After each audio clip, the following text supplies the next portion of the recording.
வணக்கம் friends. Endometriosis என்றால் என்ன, அதற்கான காரணங்கள் என்ன, அறிகுறிகள் என்ன, நோய் கண்டறிதல் மற்றும் சிகிச்சைகள் பற்றி பார்க்கலாம் வாங்க. கர்ப்பப்பையின் உட்படலமான எண்டோமெட்ரியம் வேரூன்றிடவும் கருவின் வளர்ச்சிக்கு ஊட்டமளிக்கவும் பயன்படும் ஒரு திசு படலம் ஆகும். மாதம் முழுவதும் அடர்த்தி கூடி வரும் இப்படலம் கருத்தரிக்காத தருணத்தில் கரைந்து மாதவிடாய் காலத்தில் இரத்தத்துடன் வெளியேறும். சில பெண்களால் இப்படலம் கர்ப்பப்பையின் உட்பகுதியில் மட்டுமல்லாமல் சினைப்பை, கருக்குழாய் உட்பட பிற பகுதிகளும் வளர்ச்சியுறும்.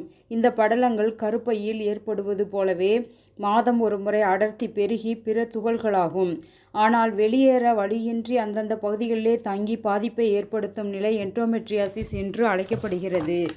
காரணங்கள் என்னென்னு சொல்லி பார்த்தோம்னா, ஈஸ்ட்ரோஜன் அளவு குறைதல், இரத்த ஓட்டம் குறைவு, நார்த்திசு கட்டி, முறையற்ற மாதவிடாய், கருக்கலைப்பு அறுவை சிகிச்சைகள், பிற கர்ப்பகால அறுவை சிகிச்சைகள், கருப்பையில் ஏற்படும் காயங்கள் அல்லது தேமல்கள், கர்ப்பப்பை உட்சுவர் திசுக்களால் வளர்ச்சியின்மை, நெடுநாளாக கருத்தடை மாத்திரைகளை பயன்படுத்துதல், குழந்தை பெறாமை, சிறு வயதிலேயே மாதவிடாய் ஏற்படுதல், அதிக ஈஸ்ட்ரோஜன் அளவு, மெலிந்த உடல், மாதவிடாய் நின்று போதல்.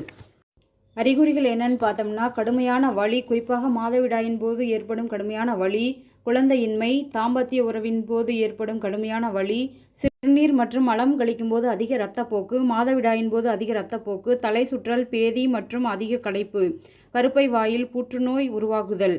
நோய் கண்டறிதல்: பொதுவான பிறப்புறுப்பு பரிசோதனை, அல்ட்ராசவுண்ட் ஸ்கேன், லேப்ராஸ்கோபி.